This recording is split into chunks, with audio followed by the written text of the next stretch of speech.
সঠিক তাক করেছে পণ।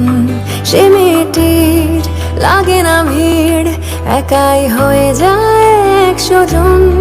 যে মেয়েটার কথার ধার লাফিয়ে পার হিংসে ঢেউ, সে মেয়েটার আমিও তার পাশে হাঁটার গোপন কেউ। কথা বলবে সে কাদের, কিছু ভুল আর তো